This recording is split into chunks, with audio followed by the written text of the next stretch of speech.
I feel like I have been seeing a lot of lawsuits recently in the gaming world. Epic Games right now currently has two very big lawsuits, one against Apple and one against Google, regarding what they feel is their respected app stores taking too much of a share of transactions on their app store. And, speaking of that lawsuit, the one that just kind of blew up in popularity today involves Sony and more specifically the PlayStation Store. Sony is set to confront a £5 billion class action lawsuit over alleged overpricing on the PlayStation Store. And just recently, a UK tribunal rejected Sony's attempt to dismiss the case. £5 billion. Yeah, and in case you're curious, that is about 6 or 7 billion US dollars. That is quite a hefty lawsuit. So this lawsuit was initiated by consumer rights advocate Alex Neil on behalf of 8.9 million PlayStation customers. And it contends that Sony wielded near monopoly control over digital game and add-on sales for PlayStation consoles, and that they not only continue to do this, and that they just overall engage in anti-competitive practices by imposing stringent terms on developers and publishers. Now, these terms supposedly empower Sony to dictate digital content prices and impose a 30% commission on each transaction, resulting in prices deemed excessive and unfair by consumers. Now, despite Sony's efforts to quash the lawsuit, the UK's Competition Appeal Tribunal has granted Neil, the consumer rights advocate Alex Neil, approval to proceed to trial against the Japanese company. The class represented in the lawsuit consists of individuals in the UK who purchased games or downloadable content through the PlayStation Store between August 19th, 2016 and August 19th, 2022. Don't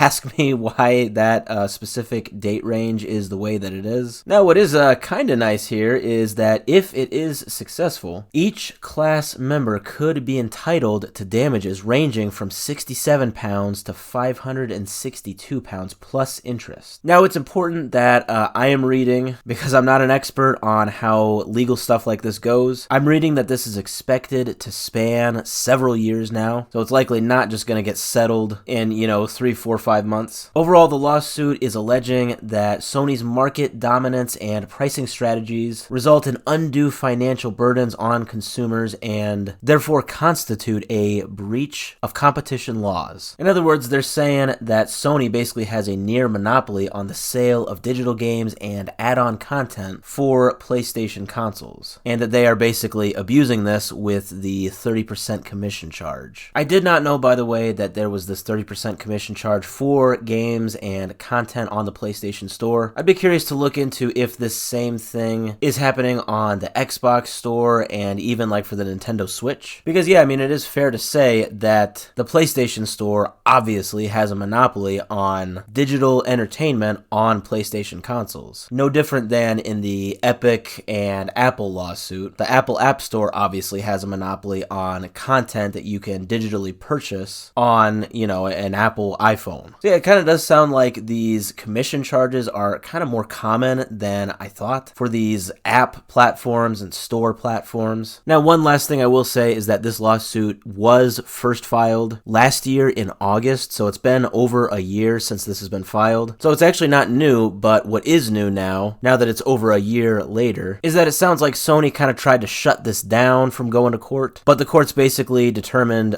very recently, which is now why this is blowing up in popularity, the courts determined that nope, this is a legitimate concern and definitely deserves going to trial. But like I said, it can take years, and it is expected to take years. So we're definitely looking at the long run with this one, and hey, probably the two Epic lawsuits as well that I talked about. Those are probably kind of looking more at the long run as well. But I think the implications of, what could happen as a result, that really is what matters here, and things could really change if the court rules in favor of the people, the consumers, rather than the stores, the app stores that had the monopoly. So yeah, definitely curious to see what happens, but I will not be holding my breath. We'll be seeing this one go on for quite some time.